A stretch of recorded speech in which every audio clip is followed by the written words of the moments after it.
गुजरात के वडोदरा के मधुनगर ब्रिज के पास स्थित एक बैटरी गोदाम में अचानक भीषण आग लग गई, जिससे अफरा तफरी मच गई। वडोदरा के मधुनगर ब्रिज के पास स्थित एक बैटरी गोदाम में अचानक भीषण आग लगने से इलाके में अफरा तफरी मच गई। आग की लपटें और धुएं के घने गुबार दूर दूर तक दिखाई दिए, जिससे आसपास के लोगों में दहशत फैल गई।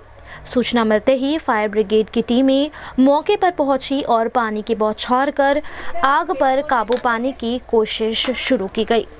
आग की गंभीरता को देखते हुए फायर ब्रिगेड की 2 गाड़ियां मौके पर तैनात की गई। यह गोदाम रिहायशी इलाके में स्थित था, जिसको लेकर स्थानीय निवासियों ने पहले भी आपत्ति दर्ज कराई थी। आग लगते ही सुरक्षा के लिहाज से कई लोग अपने घरों की छतों पर पहुंच गए। हालांकि राहत की बात यह रही कि इस हादसे में किसी के हताहत होने की खबर सामने नहीं आई।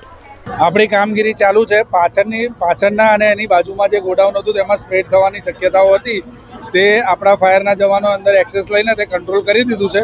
હવે એને ફક્ત વધુ પાછળના ભાગમાં જે મકાનો જેવું મને જાણવામાં આવ્યું છે અત્યારે પહોંચ્યો ત્યારે, તો પાછળ ક્યાંય સ્પ્રેડ ના થાય તેની અમે અત્યારે કોશિશ કરી રહ્યા છીએ। અને બીજું કે ફોર્મનો મારો ચલાવીને પણ એનો કંટ્રોલ કરવાનો અમે સેકન્ડ પ્રયત્ન કરીએ છીએ। એ વસ્તુ સેકન્ડ છે કે જ્યારે ફાયર કંટ્રોલમાં આવી જાય, અત્યારે એનું જીબી કનેક્શન કટ કરાવી દીધું છે। લગભગ કલાક પહેલાં મને મેસેજ મળ્યો છે। આપણી લગભગ 7 થી 8 ગાડીઓ અહીંયા સ્ટેન્ડ બાય છે।